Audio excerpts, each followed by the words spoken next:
Just last week, we had the Independence Day Classic Car Show, and someone asked, why are most of the classic cars around Benz cars? Why not BMW or other brands? And it's true, almost half of all the cars on display on that day were Benz. So why?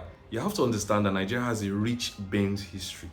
A lot of people grew up looking up to Benz owners. Decades ago, heads of states like Murtala Mohammed, Buhari, Shagari, Shonekon had Mercedes as their state cars. I heard Buhari liked the Santana, but when it came to meeting other presidents or other dignitaries, they would still go in the Benz. And up until the current president, every president in the Fourth Republic was chauffeured in an S-Class. Although growing up, my parents were Toyota and Ford people, but my aunt, my uncle, my pastor, his wife, and so many people I knew drove a Benz.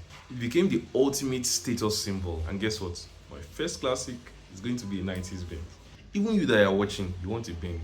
Those things were built like tanks. They were over-engineered. I mean, solid construction, heavy steel bodies and simple mechanics. The W123, W124 and W126 were designed to do 1,000,000 kilometers. 1,000,000. They weren't built to be replaced or recycled in 5 or 3 years, like whatever we have around these days. They were actually built to outlast their owners. That's why I can still drive my grandfather's Fintail, although I'm not saying he left me one. And they still run. Pour 1 liter of petrol in a 50-year-old Benz 200 and it will run. As you can see, I'm not exaggerating. The M102, M103 and OM617 diesel engine are legendary for being extremely reliable. Then there's the issue of parts availability. Because there are so many classic Benzes on Nigerian roads, there's an entire ecosystem around them. Mechanics who specialize in them, spare parts readily available, and a community of enthusiasts who will always share their experience with you. Try finding parts for a classic BMW or 80s Buick.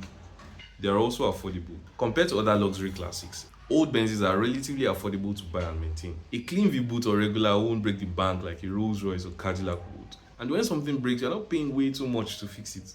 Also, the nostalgia is out of this world. People want to restore the same model that their father drove or the cars they dreamt about as teenagers, watching it glide through their neighborhood. Like me, that's how I fell in love with the V-Boots and the 190E. Other brands exist. Collectors are big on Jaguar, Rolls-Royce, Cadillac, Chrysler, Ford, and the most common, Volvo, Peugeot, and Volkswagen Beetles. I think the only other car brand that has a similarly rich history in Nigeria is Peugeot, with the 404, 504, and 505.